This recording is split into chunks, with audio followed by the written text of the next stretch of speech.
argument's sake, that you were indeed held at Brooklyn SAPS, which you deny.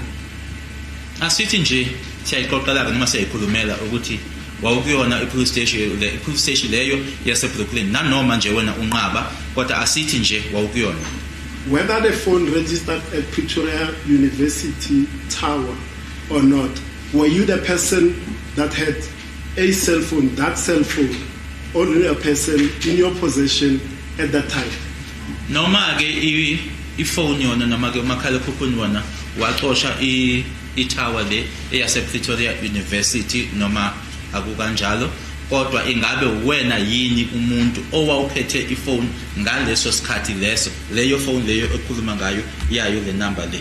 Kusenkantolo ngangaphethe phone. My lord, I was not in possession of a cell phone. Okay.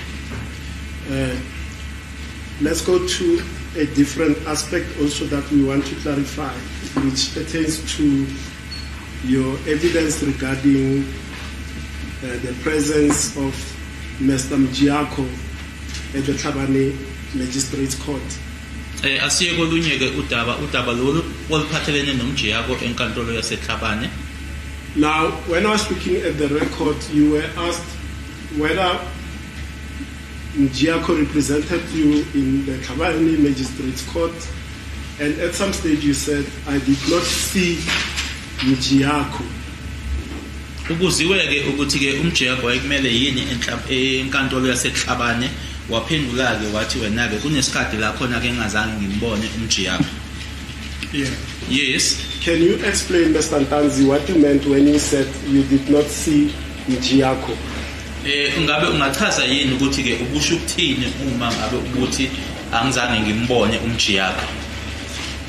Bengisho ukuthi inkosi enkantolo ngoba bengihamba ngecourt kwesinye isikhathi isikhathi ngingangeni ngaphakathi kwami necorona.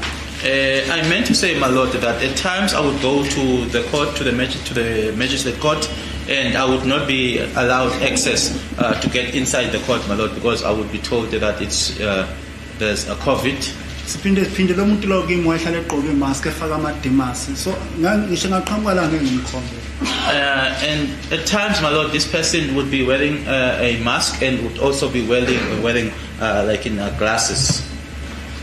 And you testified, Mr. Ntanzi, that whenever you were brought to the Thabane court, you were brought through the door, that is the side door, and you described it like this door, then you enter the dock, and on some occasions you will find a gentleman addressing the court, and after addressing the court you were then interpreted back to say your matter is postponed to a particular date. Is that correct?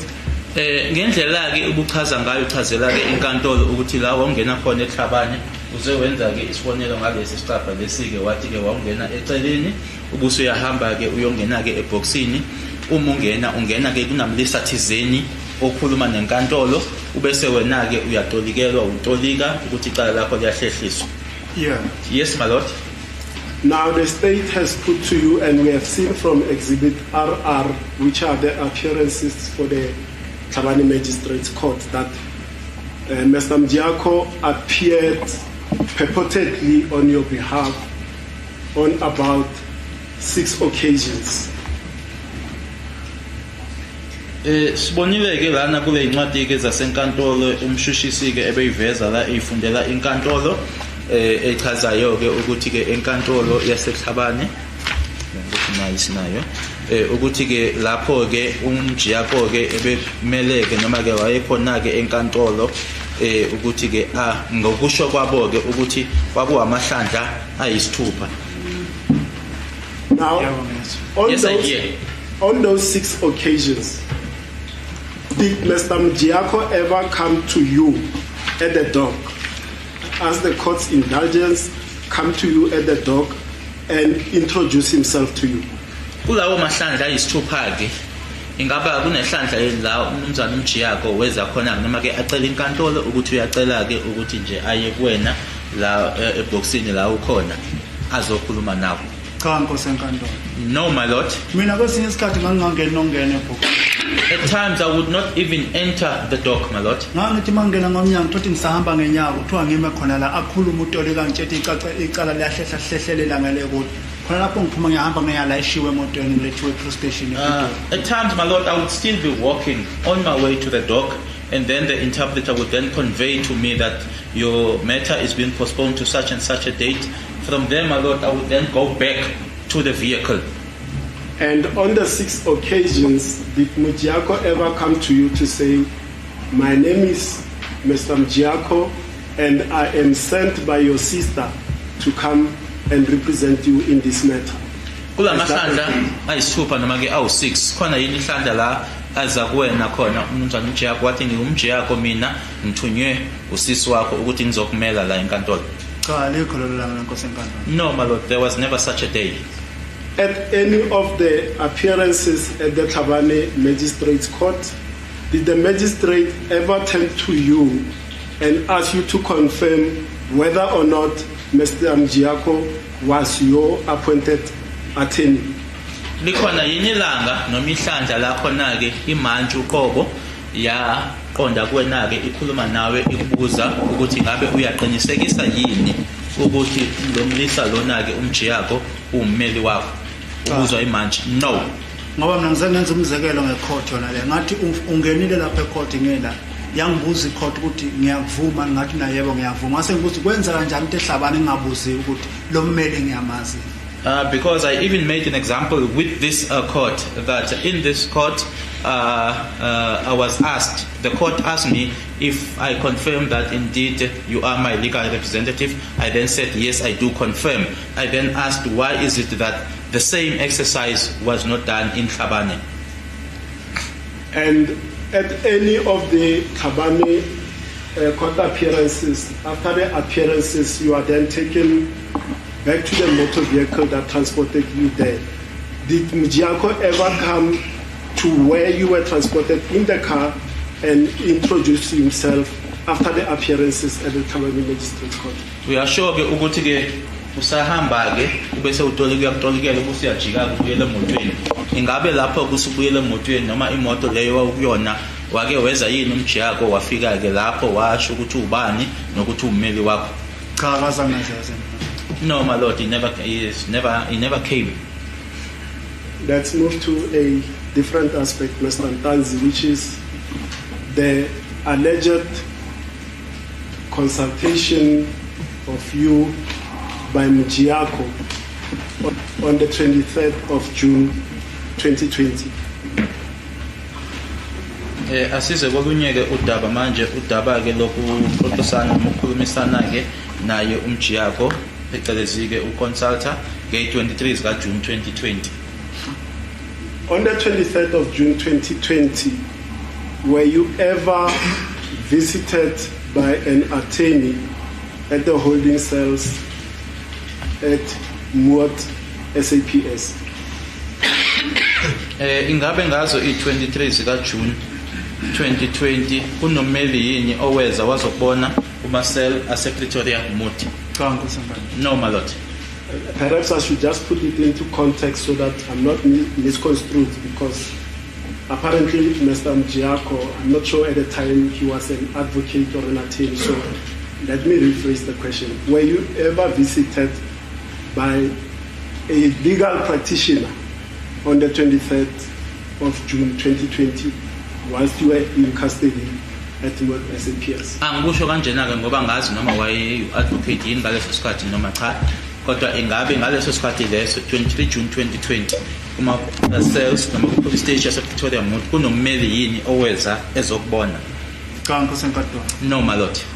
Now, for this proposition, the state quoted to you from the evidence of Brigadier Gininda that on the 23rd of June 2020, he received a call from Muat SAPS that there was an attorney who was desirous of consulting with you, and that he then told the person that called him, that is Gininda, that he will make his way down to Muat SAPS. Lana ke umshushisi ke wakufundela ke ubufakazi bakhe uBrigadier Gininda ukuthi ke wathola ucingo olwalubuya khona kuyona ke ipolice station yasePretoria Mood ukuthi ke kwakunommeli lapho ke wayefisa ukuthi ke akhulumisane nawe wabe yena ke uGininda esetshela umuntu loyo owamshayela ke ucingo ukuthi ke usendleleni eza khona lapho ePretoria Mood. Now, we are not going to regurgitate Mr. Ntanzi as I've said what Brigadier Gininda said happened and what he allegedly observed when he got to the Pretoria Mood SAPS. The point is this: were you shown a cell register, OB entry register, prisoner visit register, legal visit register, or any form of record that there was an attorney that came to consult with you on the 23rd of June 2020? Nanje ngoba bese ngishilo ke kuwena ukuthi angeke siphinde kufakaze ukuthi uBrigadier Gininda wathini akakusho lokho, kodwa ke engikubuzayo nabo ngaba ikhona yini iregister phecelezi ke incwadi noma yommeli yase police station ukuthi nje kwakunommeli owayezokubona ngaleli langa lange-23 June 2020 police station? Cha, asengibona. No, I've never seen it. Has the state shown you any cell phone record of Brigadier Gininda that indeed he received a call from what SAPS, an SAPS car log of Brigadier Gininda to show you that he indeed appeared upon Mood SAPS on the 26th of, on the 23rd of June 2020 at Mood SAPS?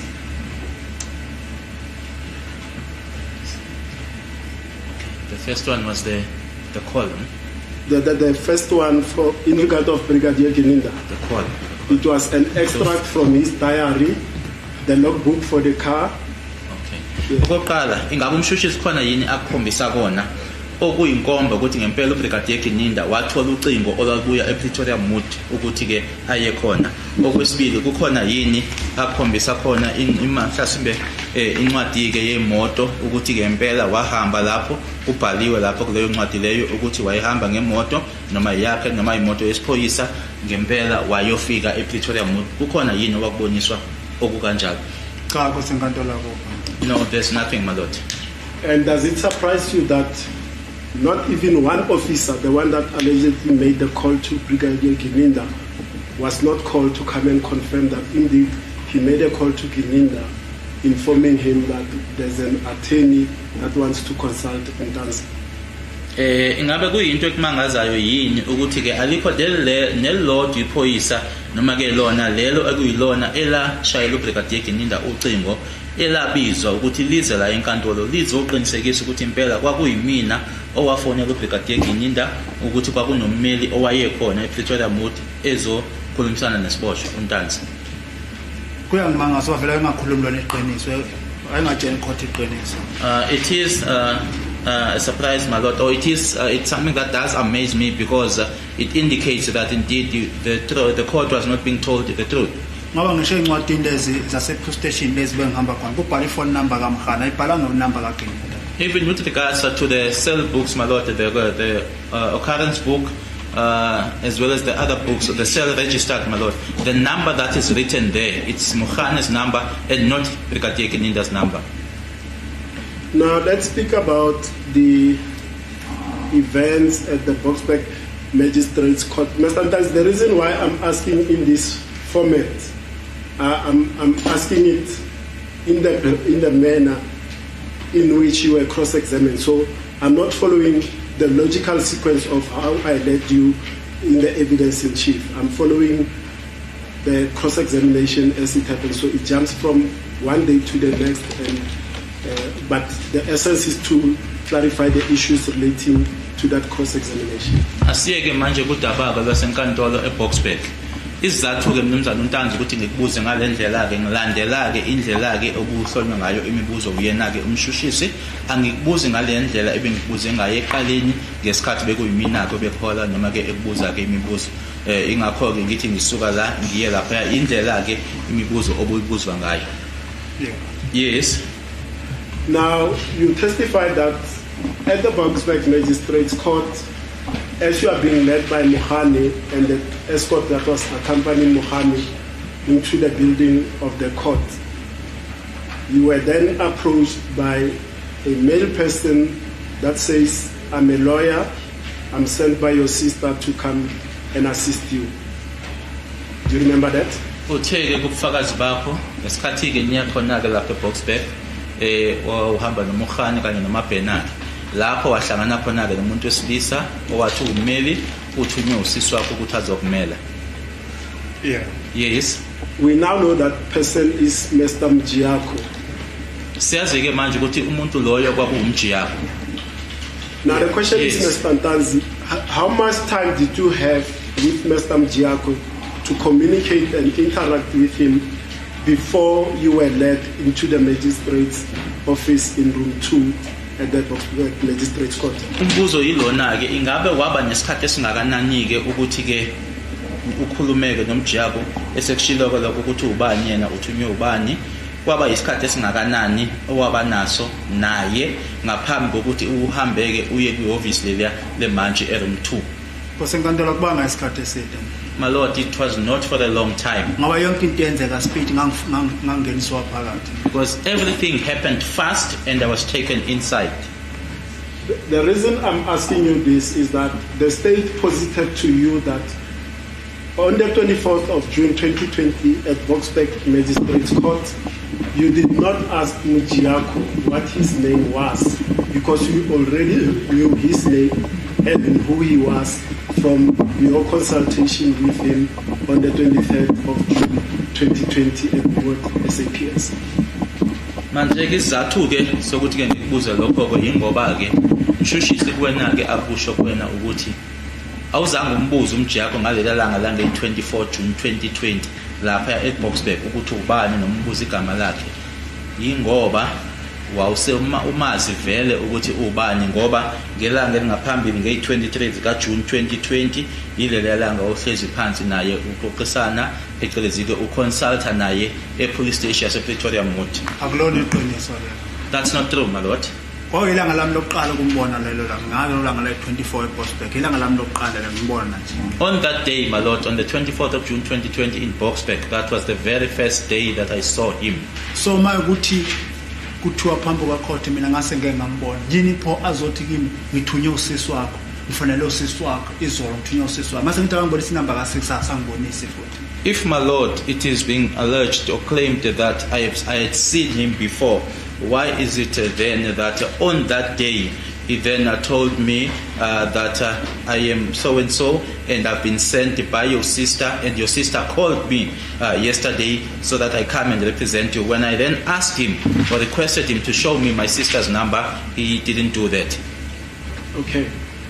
Let's move on to a different aspect, Mr. Ntanzi, which is the communication between your cell number with 6890 and that of Mjiako with number 7605.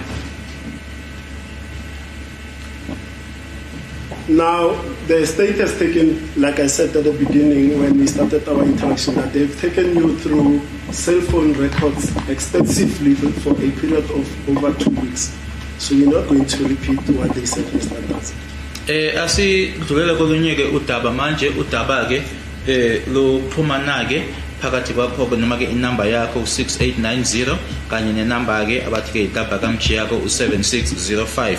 Udaba-ke lokuxhumana kwakho udaba-ke umshushisi-ke achithe-ke isikhathi esingangamaviki amabili-ke nawe azingeke-ke siphinde-ke lokho bese nikukhulumile. What is crucial though is that the state taking you through the cell phone records between the communication between the number 6890 and 7605 posited to you that the police call miss between the two numbers started on the 31st of August 2020. Okusemqoka ke lana ukuthi ke kuloko ke bekushiwo ke umshushisi kuwena ke ukuthi laba please call me ababe bethunyelwa ke phakathi ke kwale number kuyinumber yakho 6890 no 7605 baqala nge31 August 2020. You remember that? Uyakhumbula lokho? Ngiyakhumbula lesho. I remember him saying. Now, what is of importance with respect to this communication between 6890 and 7605 is this, Mr. Ntanzi. There is no telephonic contact between the two numbers on the 23rd of June 2020, the very day when the state alleges that Mjiako consulted with you on the 23rd of June 2020 at both SAPS. Manje ke nge-23 zika June 2020 ngalo ilanga leli umshushisi noma ke abashushisi abathi ilanga ke leli owaconsulta ngalo naye uMjiako epolice station yasePretoria Mudi. Akukho ukuxhubana kukhona phakathi kwalama namba amabili ngalelo langa lelo lange. As a court, please, my lord, we do appreciate this is re-examination, but counsel is also putting leading questions interspersed with argument. We submit, my lord, that this last question is just simply a leading question and also stroke argument. I'll rephrase, my lord. I'll rephrase. Mr. Ntanzi, were you shown from the cell phone records communication between 6890 and 7605 on the 23rd of June 2020? Manje ke kula ma record kuwakhonjiswa ke lana ke uxhumana ke ngaba khona yini owakhonjiswa phakathi kwe number 6890 no 7605 bange 23 zika June 2020? No, my lord. Did you personally notify Mjiako that you were held in detention at Mood SAPS on the 23rd of June 2020? Ingabe wena wamtshela yini ngokwakho uMjiako ukuthi wena wawusestokisini epolice station yasePretoria Mudi? Cha ngizange ngitshela inkosi ngandaba. No, I never informed him, my lord. Ingakho lapho bamba kodwa bengishiye naqala na ngisafuna ngitshene ukuthi mhlambe ngazi ukuthi ubani wayemtshela ukuthi ngiboshiwe. Hence, I said before the court, my lord, that I still request or expect from him to tell me as to he informed him that I was arrested. Nokuthi ubani lo wayemkhokhela ngoba ekhaya yimi ngisebenza ukuthi ubani wayemkhokhela. As well as who was providing or giving him financial instructions, because I was the one that was gainfully employed at home. As the court pleases, my lord, I see we are fast approaching 11. Will this be an opportune moment to take a short adjournment?